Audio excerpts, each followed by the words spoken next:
Hey, today is June 25th, 2025. I'm Derek Fildebrandt, publisher of the Western Standard, and you're watching The Pipeline. I'm joined by my two usual partners in crime, Western Standard opinion editor Nigel Hannaford. Criminal number one. Criminal one. And partner in crime, criminal number two, Cory Morgan, Western Standard senior Alberta columnist. Charged but never convicted. There you go. Yeah. Not yet. But it's always tough. Yeah. All right.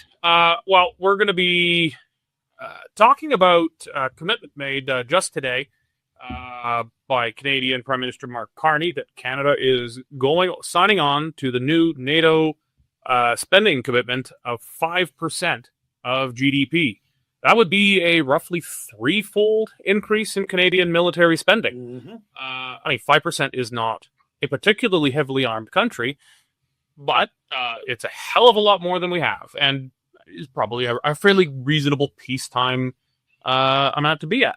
We'll be talking about that. We'll also be talking about what's been happening with U.S. intervention in the Iran-Israel war, war of words between Donald Trump and CNN, I think, and the New York Post or Times, New York Times. About if they were successful or not. We'll be talking about what's going on with Iran.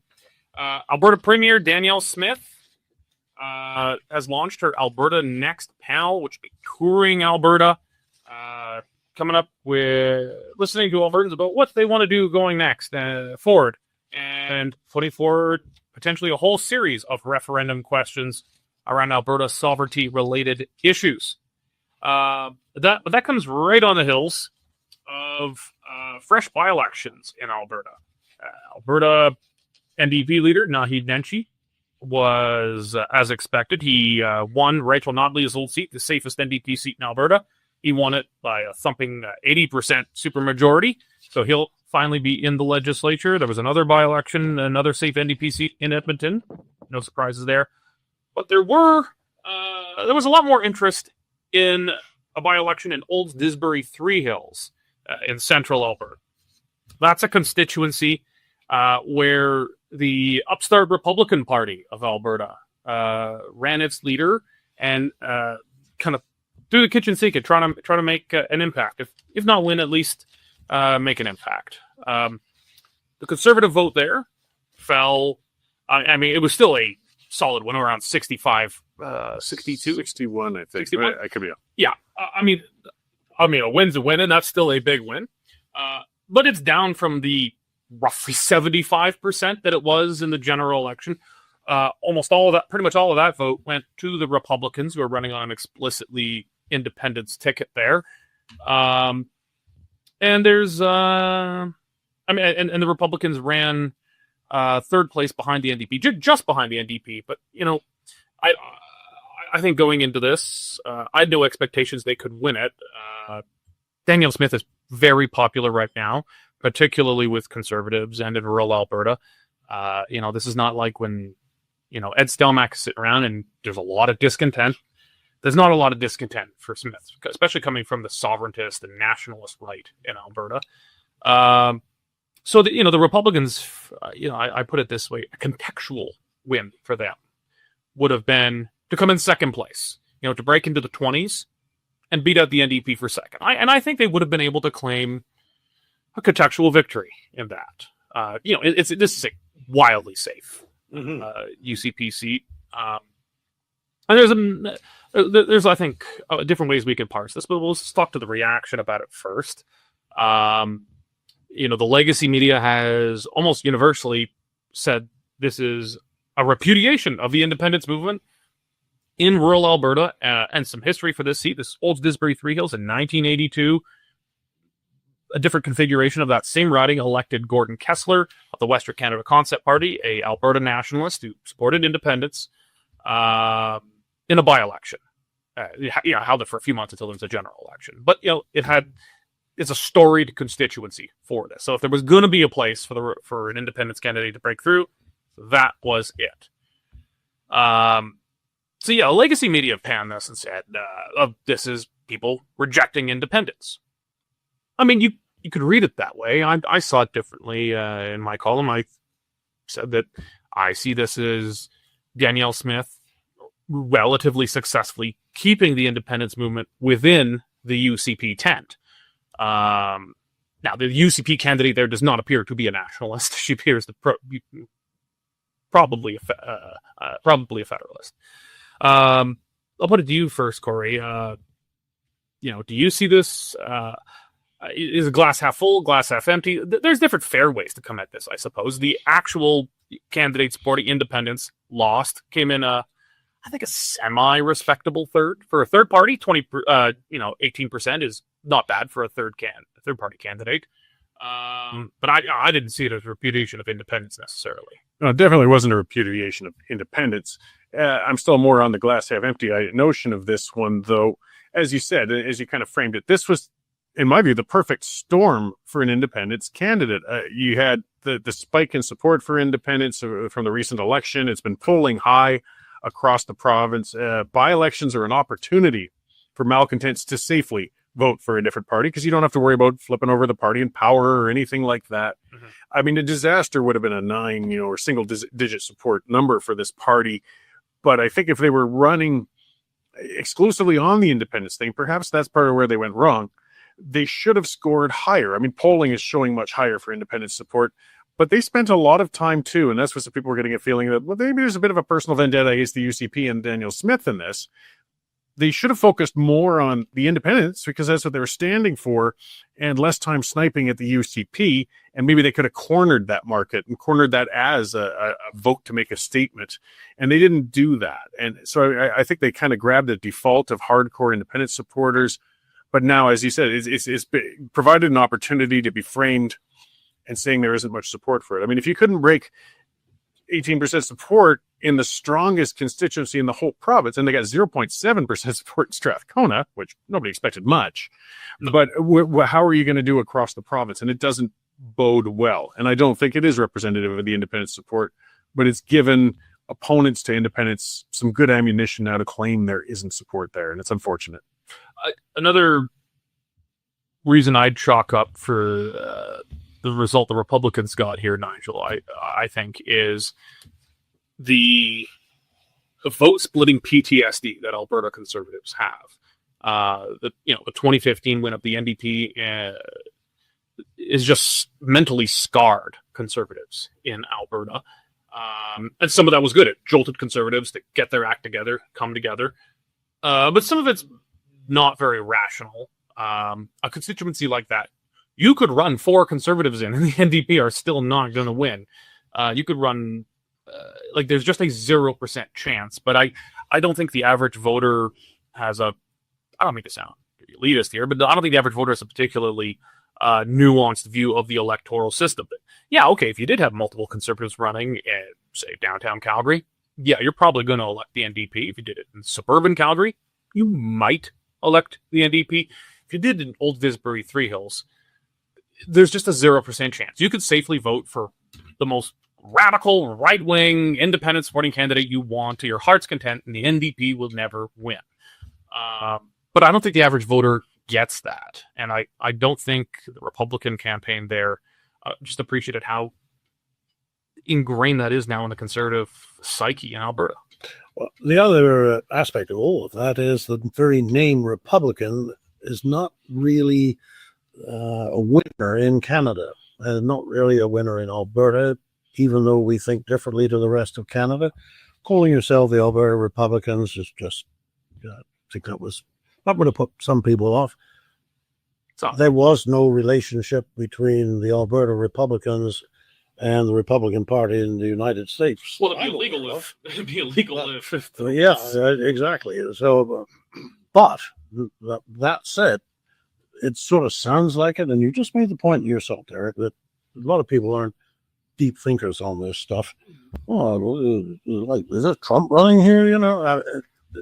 I mean, silly as it is, that's the kind of thing that puts people off. I was actually surprised they got the 17%. But where I may have a slightly different take on this than you two is, I certainly have a different take for the mainstream media who are saying, well, that's it. That's repudiation of independence is all over. No. This is coming back in about a year's time. And in the year, what we're going to see, fair-minded people will give Mr. Carney a chance. He will work things. He will work with Danielle Smith. It won't work. I don't think they're going to come together. I don't think they're going to find a common ground. I don't see how they can. And we're going to be where we were just before the election, with Eastern Canada and all of its presuppositions and all of its prejudices about the West. It'll still be there. And the value difference, never mind the money, the value difference between Alberta and the rest of Canada is still going to make people say, I want out of here. Yeah, well, in a referendum, coming back. A referendum is going to be a whole different animal. And it takes out, as Derek was talking about, that party aspect of it. There's no fear of a vote split. There's no strategic voting. This is a yes or no when it comes to that, on that issue itself. And you can add a lot more clarity on where you're going. Pun not intended on that. But so, I mean, you lose a lot of those complications that come with trying to take a party approach when you move into a referendum situation. So marking this outcome as something that would reflect on a referendum, no. And I mean, as Nigel was saying too, with the Republican Monitor, I mean, I heard some people say, well, they're talking about Alberta being a republic. Well, fine. But we know as campaigners before, if you're explaining at the door, you're losing. You don't have time to spend a minute to explain your definition of your party name at every door. And you can't be explaining vote splitting at the door. That was an issue I've had where people they're sold on you, but then they say, oh, but I can't split the vote. And then you're trying to explain like, well, we're in a rural constituency. The NDP can't win here. We're not running there, but we are running here. It's just too... The average voter is just like, they're going to vote based on kind of a gut feeling. And their gut says, hey, we had two conservative parties before, and we got the NDP. Yeah. And it definitely puts them at a disadvantage. And it's going to be much more so if the party does continue to exist and tries to run in a general election. I think people are going to be, many are going to be very upset with them, with the potential that they might bring about another NDP. So let's chat about, the party approach for independence versus the, pressure group approach. I mean, if in a different universe, say Jason Kenney was still the premier and, the UCP was a unconditional federalist party, they were not going to allow a citizens initiated referendum on independence, something like that. I'd be inclined to say, yeah, that's the time for something like the Republican Party. You're going to have to take the UCP down, and maybe that does split some votes and whatnot. But if that's your goal, you're going to have to take them down. Smith, I think, recognized that was an issue that would cause a mass exodus from the right flank of her party, maybe beyond just the right flank of it at this point. 66% of UCP voters in Alberta support independence. I mean, that's not a majority of Albertans, but you don't lose the majority of your own party either. So if the UCP was taking an unconditionally federalist approach, I think something like the Republican Party, or before that, the Wild Rose Independence Party, all the different iterations we've had of these things, they would, they'd have a better casus belli for war themselves. I keep on using that. I'm using that word too much lately. But they would have their own justification for that kind of partisan warfare. They don't seem to have it now. And Smith, I think, has been successful in trying to keep it within the tent. But does that have the horsepower to go all the way? Because I don't think you win a referendum unless the UCP is actually more on side, putting it's the full weight of its campaign organization behind a referendum. Well, it's hard to say. I mean, the UCP is not going to go full independence. It's not going to happen. But they're getting as close as you possibly. She loves walking that line, though. I mean, as the thing, Eric Bouchard is holding an event, a sovereignty. That's a UCP MLA in South Carolina. Yes, and a Federalist Party would never even allow it for a second an MLA to hold an event like that. So they're kind of walking that line. And it gives, as you said, too, though, it's like a pressure cooker, but you got that little valve to let off some steam. And the referendum allows independence-minded people to be channeling their energy towards a vote, whether or not it could succeed or not. As you said, it'd be very difficult no matter what, especially without UCP support. But it does keep an organized group that would eat up 20% of their party or 30% of their party and possibly cause that. It's tactically quite smart. Whether or not people agree if she's a Federalist or not, it's a separate question. I think Smith has gone as far as she can go right now, but I'm not sure that she and the UCP are as far as they will go. I mean, there is going to be a convention for the party, an AGM in the fall. I can very much foresee a situation where a change to policy of the party comes forward or a change to the party's constitution comes forward. 66% of the general voting members of the UCP, sorry, not members, just of the public. And those are motivated ones. Those are the ones that would come out to conventions. Yeah, they're much more motivated. Just as we saw around COVID with the insurrection against Canada. I think if you're going to be fighting in a partisan way on this, they could do it within the UCP and formally make the UCP an officially sovereignist party. They could do it by simply winning a vote there. I mean, that's much easier than starting another party, going through a full civil war, Wild Rose PC style, probably have an NDP government, at least in the interim. So now you're talking 8 to 12 years to get there. You could do it in the fall. You could simply just take over the UCP. Well, and that would be dangerous for the UCP, though, because you got to remember 35% of them. And this is there's not many in-betweens on that when it comes to that level. There's some people that much connected to the Federation that's where you could actually get them swinging. Well, the NDP are the only ones representing federalism. I will go there. Like, it would be very, very dangerous if the UCP took on a formal sovereigntist stance, I think. But there's that damage with that reserve. Split no matter what. Yeah, this is not a debate over what the curriculum is or what the marginal tax rate should be. This is an existential constitutional question. But if you can keep it towards the referendum and not party policy, you can potentially sidestep that. But we'll see. But it does give Premier Smith a good, strong hand when she's dealing with Carney. She represents herself as the voice of reason that stands between hardline separatists within our own party. And we do have these legitimate demands. And, do you want to be the prime minister who stood on your principles and caused massive disruption in Confederation? I'm, off camera, we have the same problem. Sure, if our goal is to try yet another round at saving Canada, I think that is a fool's errand. I think she has to at least attempt, because I think to win a referendum. That's really my point. Before she can actually, even if she wants to lead an independence movement, and I actually don't see anybody else with a persona who could pull it off at the moment. Maybe there's somebody out there and maybe you know who they are, but at the moment, I don't think anybody's got the credibility. But everything that we put towards bolstering the independence movement actually strengthens her hand when she is negotiating with Carney.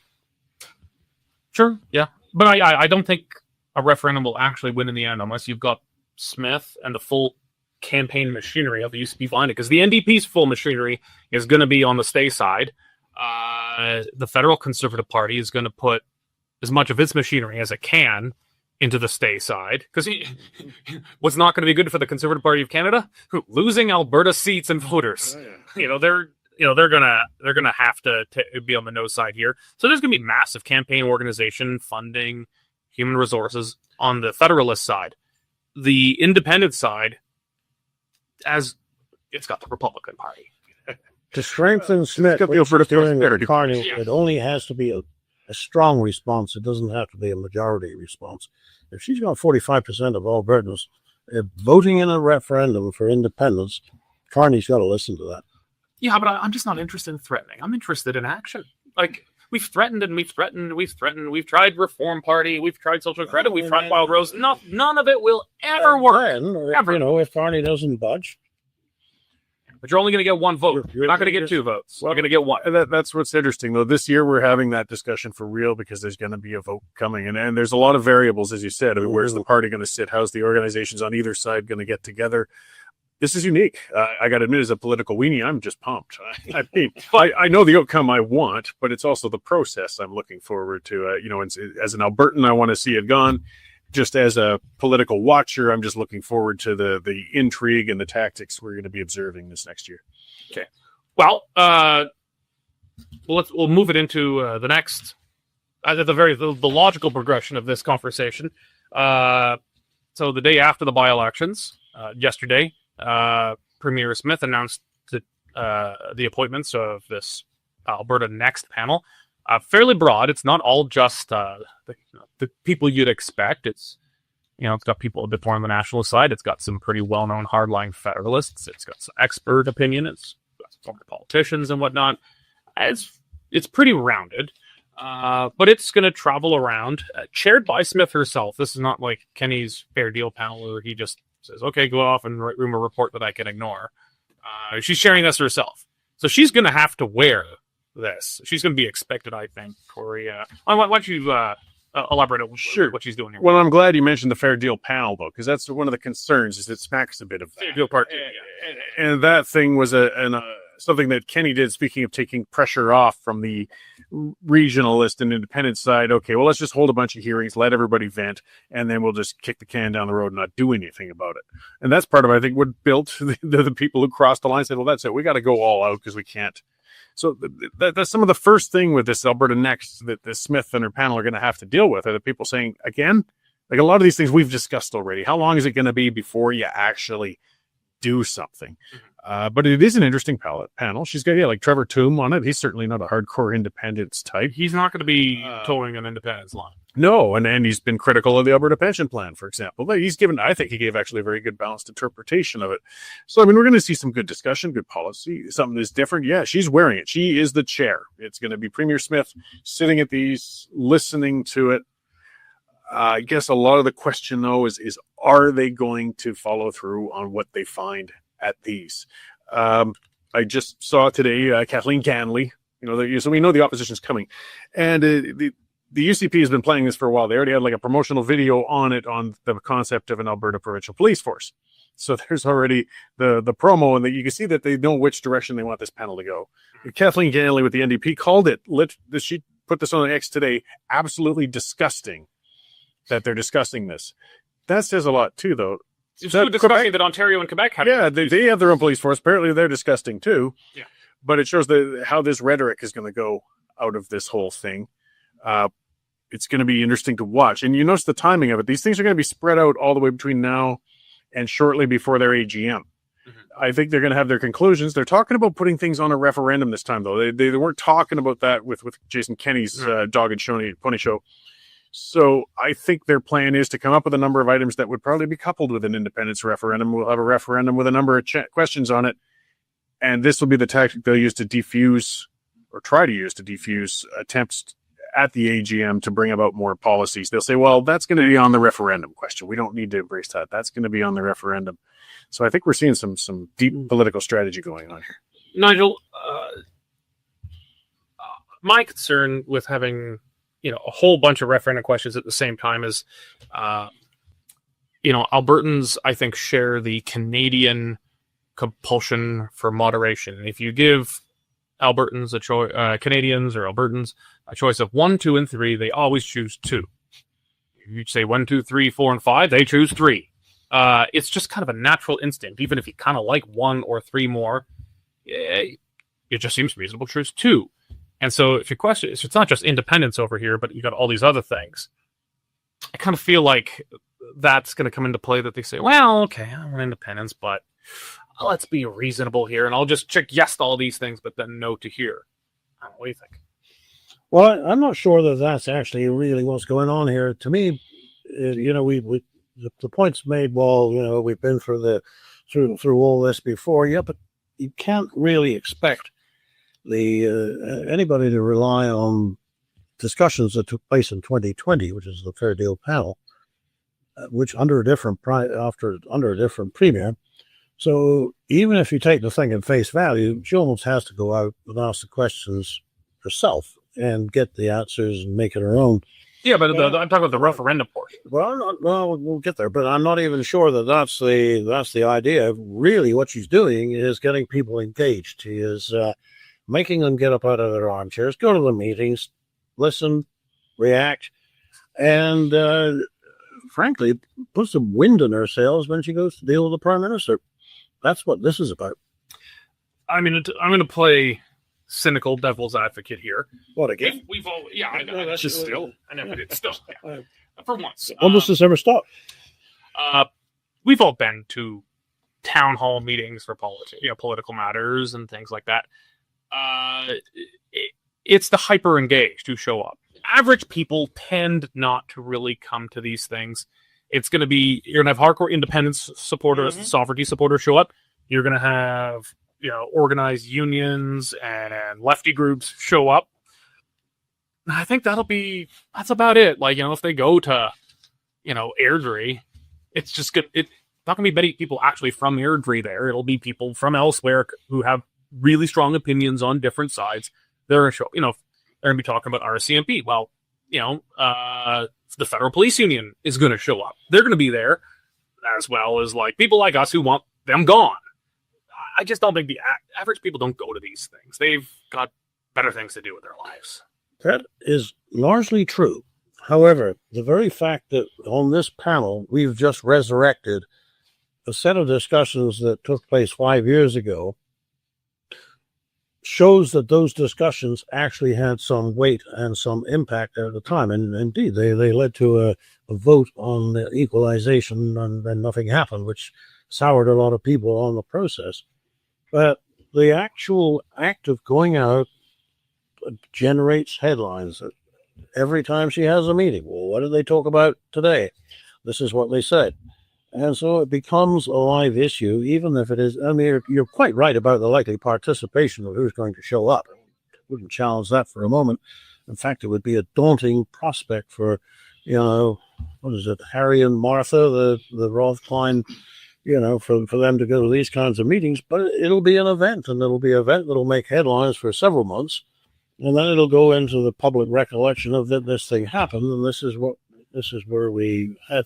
So, as an exercise in generating, I like the phrase "wind in her sails" as she goes to meet Mr. Carney. It has value. Yeah, well, and is that no matter who shows up to it.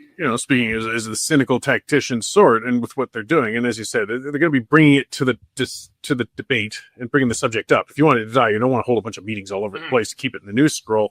I had Mike Thomas, one of our columnists, in to speak about municipal things. One of the things he talked about is these preordained consultation meetings where you go there, but the city already knows what conclusions they want to see. They're just going through the motions of doing it. You're just legally required to consult. And I've got to admit, that's kind of what it looks like when these were just declared, and already there's videos that are basically making the pitch for an Alberta police force that the Premier is posting on X before these meetings even happened, that they want to just reaffirm kind of where they're already going with it, which I'm fine with because I like where they're going with it. Yeah. But as for, so it's going to be a room full of not full of undecided people. They're going to have their one side or another, and then we're going to see whatever outcome they want to see. I think the Premier has a pretty good idea where she wants to go, but, she's got panel members like Trevor Tombe, who I don't think has a, smart economist. He's informative. He's typically pretty good for being balanced, actually. Yeah, but I don't think he has, a particularly strong Alberta nationalist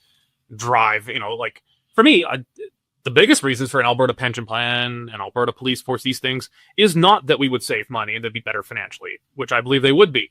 That's not why I want them. I want them because it's Alberta. Away from I don't want to have anything to do with Ottawa that's not negotiated in a treaty. That's why I want it. It has nothing to do actually with the dollars and cents. Oh, yeah. And I don't think guys like him have any shared sense of that. Yeah, we can't get out of equalization as constitutionally entrenched right now, but I think we should reframe it as foreign aid. There's a lot of things we could do to start moving away. We'll funnel it through the UN. Yeah, there we go. Yeah, right. Okay. Well, let's look we'll turn a bit more, to federal and then international here. There was a meeting of NATO just today, Nigel. Yes. And Canada's earning back up. Well, 5%.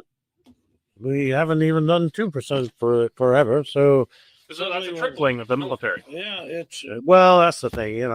It's one thing to say we're going to spend the money. The other thing is, well, how quickly can you buy something? Like even if you want to buy a motor car, if it's ordered from the factory, it's going to take 6 months to get here. Now you imagine trying to buy a destroyer or a tank or fighters. We can't procure anything. Like this has always been the issue. That first in the defense ministry they can't make their minds up. When they do make their minds up, it's got to be bilingual. And then after they've sorted all that out, then they actually get to place the order. By which time the prices increase, so it goes back to the start for a further review. Now, I mean, Mr. Carney has played a tremendous amount of money into this thing, but we ran a piece by Roy Rempel just last week. Now, Roy Rempel was a defense policy advisor to Stephen Harper back in the days 2010 to 2015. So I knew him fairly well. We talked about this stuff a lot at the time, and they just don't actually know how to say yes and write a check. A lot of the departments where you would think, well, they should be able to buy bullets. You find that actually, no, they can't. It's got to go back through Public Works, and then it goes through a whole separate chain of approval.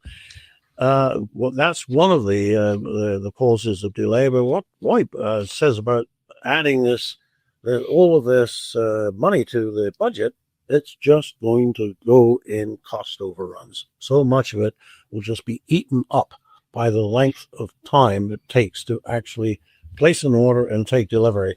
I mean, the F-35 program is a perfect example.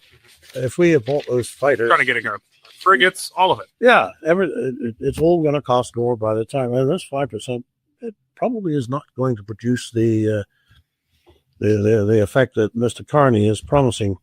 The only procurement I ever saw that really worked fast was during the Afghan war.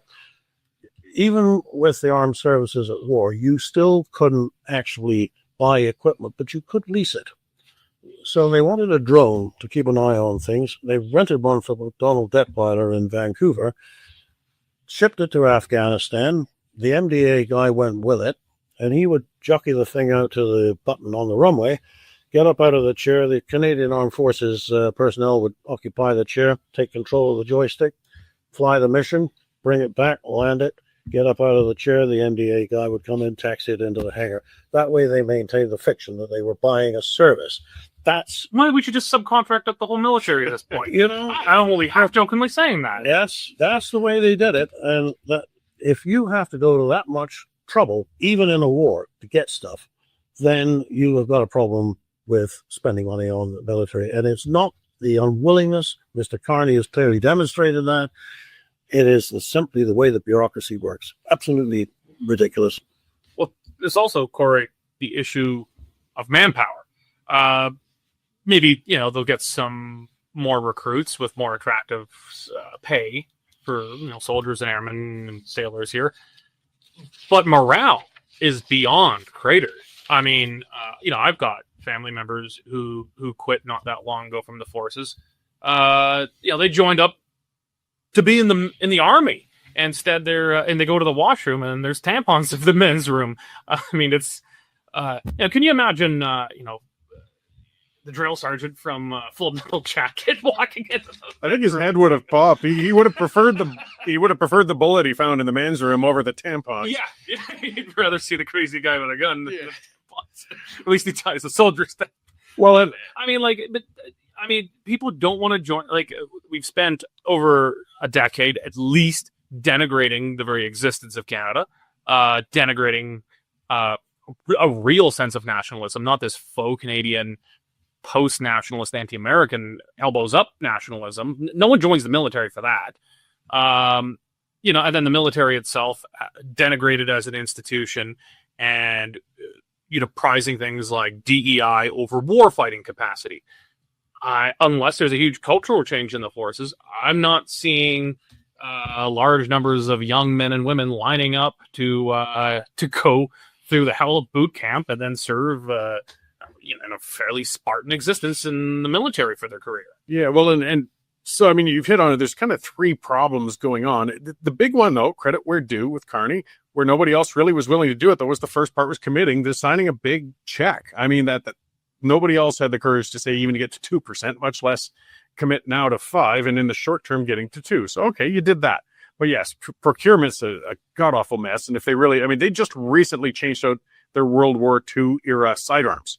And they spent 20 years navel gazing, messing around. They could have gone to Cabela's and upgraded them cheaper and faster. That's what everyone did the day the Liberals announced they're going to get handguns. But they can't do it. And then, yes, the huge one is the culture. In a recent article that just came out, there was apparently raises for the existing members aren't on the table. So they aren't.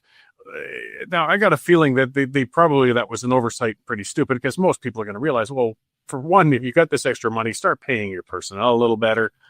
And yes, they have to change that culture, that woke garbage that they've really let sink in. Rainbow flags are pretty, but they make terrible camouflage.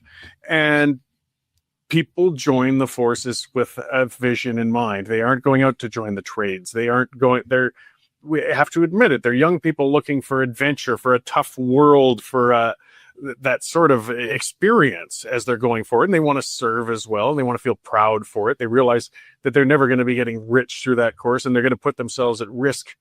But they want to also feel that they're part of something important, that they're part of something that's more than just a woke exercise of foolishness.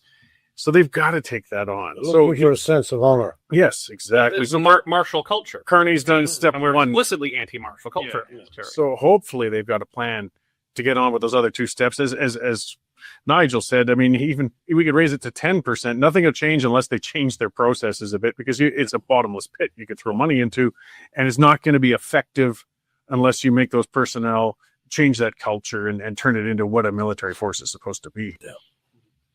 Works for the civil service, though. Oh, God. They scare me more than the military. Yeah. Well, they're giving the people they deserve. So this kind of feeds in. Trump was at NATO today, and he was fielding questions. The CNN and New York Times are reporting from a leak somewhere in the Defense Department, claiming that the U.S. airstrikes on Iranian alleged nuclear facilities were not as successful as claimed. It's he said, she said, because I think even if these facilities were in perfectly working order, it's pretty hard to get someone in to take pictures of the thing. One level of destroyed or not, it's going to be hard to provide that kind of evidence. Nigel, it's kind of he said, she said on two fronts. One is, what did Iran pose an imminent threat of obtaining nuclear warheads? That's one question that, there's been some claims around it, but no hard evidence yet to substantiate it. That's he said, she said one. He said, she said two is, were these facilities completely destroyed as Trump said? So there are two things here. The first is that for 45 years, Iran has terrorized the Middle East, caused enormous problems, killed people, and threatened to kill Americans. Meanwhile, they point to their atomic facilities and have basically said, when we get a bomb, we're going to use it. Maybe against America, maybe against Israel. But they have, if this was all a bluff, they have paid dearly for their bluff. They have insisted that they're not building a nuclear bomb. Oh, well. Then, Israel, Do you want to believe that? Israel's never admitted they have one yet. Yeah. Okay, If they're not building a bomb, why do they have to bury the facility underneath a mountain? Obviously, they're really wanting to protect this thing. Other people who are using nuclear power for civil purposes, it's there in the open. Well, it's also because, I don't want to be in the position of defending the bloody Ayatollahs here. They're about the worst people in the world. We've discussed this. You said just now you wanted to be the devil's advocate. Be the devil's advocate. Defend the Ayatollah. I won't be Allah's advocate. Well, I'm going to get in trouble for that one. Hands are on the way. But Peace be upon him. Do not edit that out. But okay, we've discussed before. These are the worst guys. They do terrible stuff. Yeah. But no, these guys are not on the record saying we're building a bomb and when we get that bomb, we're going to nuke Israel. No, they've said death to America, death to Israel. They like to say it about 40 times a day, maybe more. But no, they have not claimed that they're building a bomb. They've not claimed that they're going to use that bomb then against Israel and the United States. That isn't to say that they're not building a bomb. That isn't to say that they wouldn't use the bomb against Israel and the United States. But it is still an unsettled question of if they were on the cusp of obtaining a nuclear warhead. That is still not a settled question. Yeah. And now there's the second question of, was the American strike successful on destroying the facilities that were allegedly producing a nuclear bomb? So there's two questions, and we only have he said, she said on both of those questions. Yeah, but you've got to consider the source. The same CNN, source that said Iraq had them. Yeah, well, so the CNN and the New York Times are part of the anti-Trump lineup. Yeah. So somebody comes along and says, well, I don't think they seize on that. They said, well, we can't possibly reveal the source. And now they sow the seeds of doubt. And that's all that is intended to do. No, Trump didn't do a good thing. Trump couldn't do a good thing. You don't have to be a defender of Trump to say that is the strategy that the left uses to never, ever admit that Trump ever did a good thing. CNN and New York Times were both cheerleaders for bombing Iran, though. They were in the pro-war party on this. But that's great. They get to have it both ways, and then sure. But what I'm saying, Cory, on this is there's still those are the two big questions around this.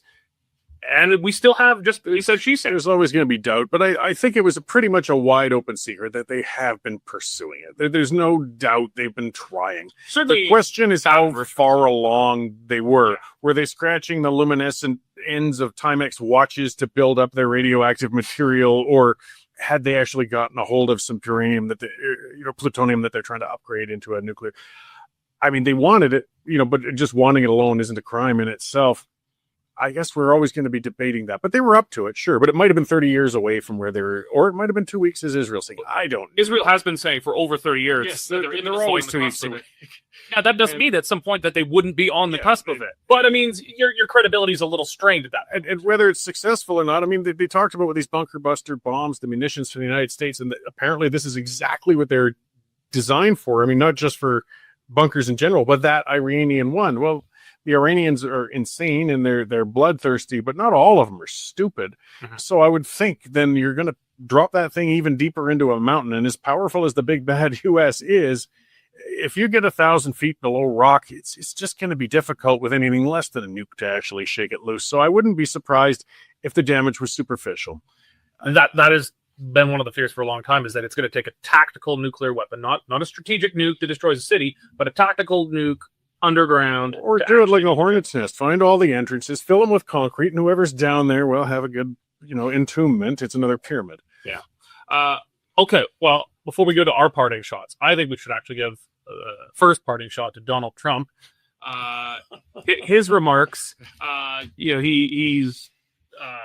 He got Iran and Israel to agree to a ceasefire, and both sides do not seem to be meticulously abiding by said ceasefire, and he had some remarks. Let's give the last word, the first parting shot to Donald Trump. You know what? We basically have two countries that have been fighting so long and so hard that they don't know what the fuck they're doing. Do you understand that? All right, not the most presidential thing, not up there with the Gettysburg Address or the day after Pearl Harbor, but an effective in getting his point across, I think. Is that so? I'm supposed to follow that with a parting shot? Yeah. Oh. You're up first. Well, a little bit of inside baseball here. One of the most popular articles that has appeared in the Western Standard during the past week, measured by page views, absolutely astonishing response, was the item in which we wrote about 91-year-old Don Cherry, who we all thought had retired, but he's going to continue with his podcast. He's coming back. And this is the grapevine. Tens of thousands of people logged into that.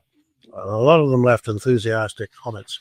And I like this one that was left on our website. He said, thing about Don Cherry, he grew up at a time when it was okay to have an opinion. And you could disagree with him, or you could agree with him, but it was okay, and you carried on. Well, of course, the Don Cherry story really is a living proof of how, in our bid to be sensitive and kind to everybody, we have actually suppressed free speech, and it's all to our detriment. So I say, God bless Don Cherry, and I hope he carries on giving his opinions for a lot longer. Just a little addition to that. When he got canned, the Western Standard was very young at the time, but we got a good scoop. I managed to talk to him myself when he got canned from Hockey Night in Canada. It was a real fangirl moment. Oh yeah, he's an icon. Yeah. Cory, your parting shot. Well, mine's going to be more of a parting plug, but it segues into this and free speech and being unapologetic. And the Western Standard's been sort of sponsoring that. There's an event coming up, or a few events, actually, with a member of European Parliament, Christine Anderson, who some people get upset because she's dared to speak the things that Starmer says today.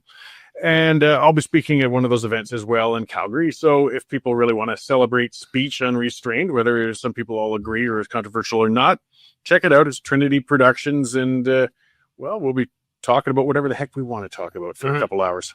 Just background for those who don't know, Christine Anderson is a member of the European Parliament for the AfD party, Alternative für Deutschland, the right-leaning party in Germany. No, not that really right-leaning one. Though she's accused of it, and it's just They got accused of it, but as you said, the stuff that got them called Nazis yesterday is the stuff that left-wing politicians like Keir Starmer are saying today as people wake up and see that, maybe Europe... She was kind of onto something. Maybe Europe's got a little problem. Yeah. Okay, my parting shot... this is found by Blacklock's reported in our pages today. There's a federal grant program that's encouraged more women to enter the skilled trades. Well, shock of shockers, when there's a benefit to be had by being a woman, many men will consider themselves to be women. They believe the apprenticeship grants evaluation report found that applications were approved solely based on self-identification and a few focus group participants. 18% reporting that male applicants have received the grant by declaring themselves female on the forms. You bigots who would question that those people are actually, trans women. They were just women with penises, that's all. It's chicks with dicks. Yes. We've had a lot of swearing between Donald Trump now. I'm not nearly. That's why I stay clinical. Yeah. You can get apprenticeship incentive grant for women offered up to $8,000, double the amount available to men to boost female participation in trades like plumbing, welding, electrical work. Well, if you weld the right parts on, you can or off. you can get in on that too. Great. All right. Well, gentlemen, thank you for joining. Thank you, John, for producing today's show. We want to thank all of you for being with us and your support. Remember to go to westernstandard.news, click on subscribe. It's only $10 a month or $100 a year to get full access to all Western Standard content and to be supporting the work that we are doing, being the new independent voice of the New West. Thank you very much for joining us today. God bless.